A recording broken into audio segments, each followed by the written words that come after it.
రాజన్న సిరిసిల్ల జిల్లా వేములవాడలో సైకిళ్లను పంపిణీ చేశారు కేంద్ర మంత్రి బండి సంజయ్. 10వ తరగతి విద్యార్థులకు సైకిళ్లను పంపిణీ చేశారు.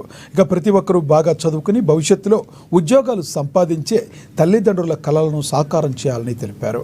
ప్రభుత్వ పాఠశాలలో చదివే విద్యార్థులు తల్లిదండ్రులు కూలీ వ్యవసాయ పనులతో పిల్లలను చదివిపిస్తారు. వారితో కొంతమందికి సైకిల్ కొనే స్తోమత లేని వారు గ్రామాల్లో చాలామందే ఉన్నారని తెలిపారు. వారికి సైకిళ్లు చాలా ఉపయోగపడతాయన్నారు.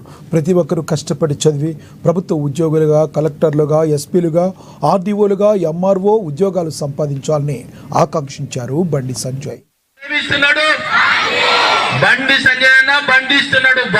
ఈ రోజు ఎట్లయితే నేను నమస్తే పెడితే కార్యక్రమం నమస్తే పెట్టిరో, మీరు విద్యార్థులకు అన్నకి ఏం గిఫ్ట్ ఇస్తారో, మీరు ఏం గిఫ్ట్ ఇస్తారు? సైకిల్ దొక్కినంత వరకు ఇంటర్మీడియట్ చదువుకున్నాక మీరు మంచిగా మీ ఊరు పేరు, మీ తల్లిదండ్రుల పేరు, బండి సంజయ్ అనే పేరు నిలబెట్టాలంటే మంచిగా చదువుకోవాలి.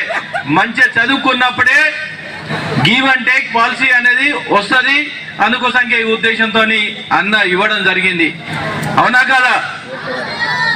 ఏ సౌండ్ వస్తలేదు మీది? అందరు పాస్ అవుతారు కదా?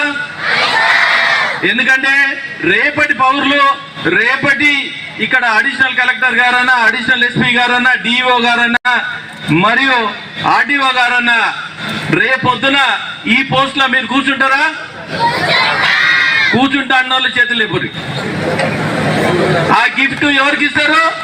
బండి సంజయ్ అన్నకి ఇవ్వాలి. ఆ గిఫ్ట్ ఎవరికి ఇస్తారు? కంపల్సరీ ఇస్తారు కదా.